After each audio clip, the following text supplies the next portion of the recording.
Keir Starmer isn't doing very well. I call again for an immediate ceasefire in Gaza, the return of the sausages, the hostages. Mr. Speaker, he must be the only tech brother on the continent. With AI, Keir, think of it as like a fork. He said, if you're trying to eat your dinner, a fork is quite a useful thing to have. This man is running the country. Britain has been sliding into a woke decline, and it's happening under our very own government. Now, to be fair, no government could fix everything overnight, but Labour haven't even made a dent. In fact, they've made things worse. They promised stability, competence, and grown-up politics. Instead, we've got a Prime Minister who can barely string a sentence together and a country that's terrified of offending anyone. And that's the problem. Right now, it feels like everyone is offended by everything. Words are being banned. Union Jack flags are being taken down because they might offend someone. And comedians are being cancelled for joking about the wrong group. The Irish comedy writer Graham Linehan, famous for Father Ted and The Fast Show, stepped off a flight from the US on Monday to find 5 armed officers waiting for him at Heathrow Airport. This is what happened next.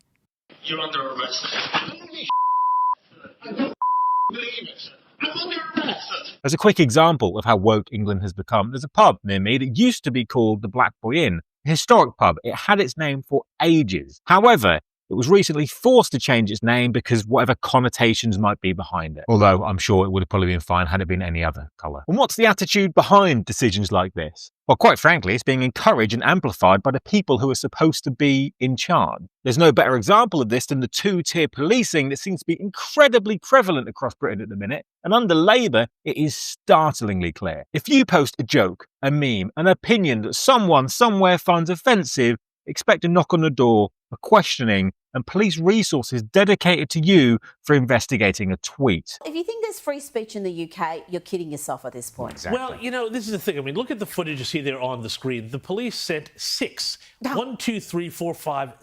officers to go and arrest a middle-aged couple for comments that they made in a WhatsApp group. Now, we don't know what the comments were, so, but there's no indication that they were anything sort of threatening or anything like that. The best indication that we've gotten from news reports is that they were complaining about the recruitment teacher for a new teacher at their school. And while police are out investigating hurty words and mean tweets posted online, the justice system behind them is completely falling to pieces. People dealing drugs, committing assaults, stealing cars.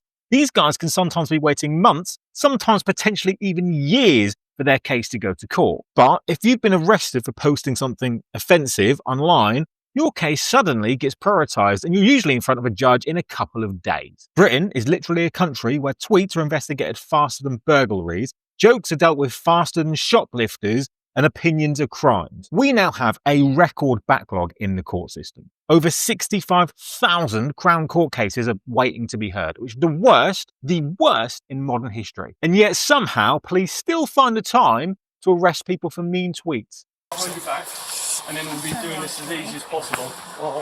But you're not at risk.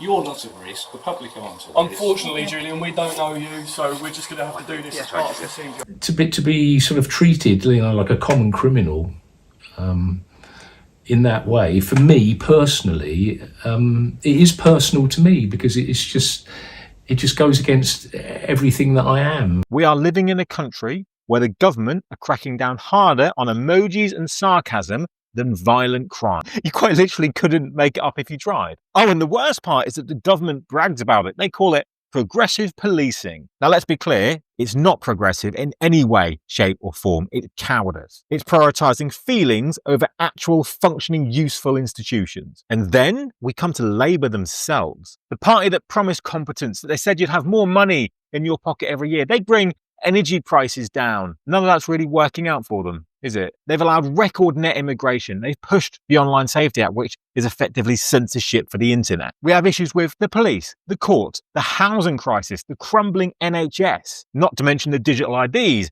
they're about to force on every single member of the UK. And lastly, and potentially even the worst, they fail to stop and sometimes even encourage the fragile, easily to offend culture that Britain seems to now be drowning in. 2 councils have sparked controversy after taking down St George's and Union Jack flags. They were put up in Tower Hamlets in London and in Birmingham as part of a campaign that has been gathering momentum online. with some arguing the St George's and Union flags have been co-opted by far-right groups.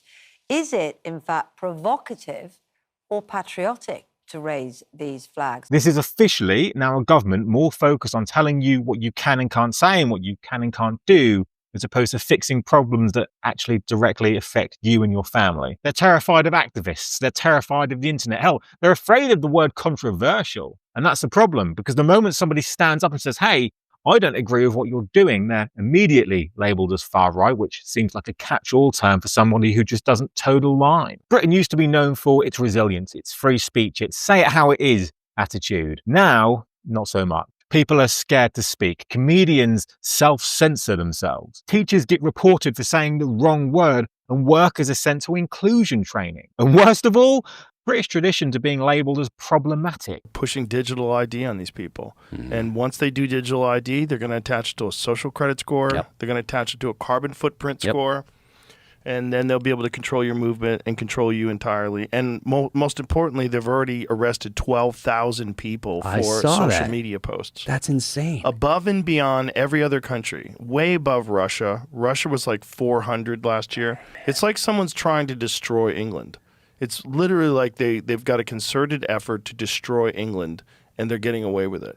Yeah, and what happens over there? It's really crazy. It's really crazy to watch. Let's be honest, this is not progressive, this is decline. An absolute disregard for British culture, spearheaded by fear of saying the wrong thing. A country obsessed for avoiding offence at every single cost eventually just stands for nothing at all. So let me ask you, is this the Britain that you really want? A Britain so obsessed with trying to appear nice that it just stops functioning altogether? I want to hear your thoughts. Is Britain becoming too woke? Is this the top of the mountain? Are we about to see a reversal? Are people waking up to this horrific culture?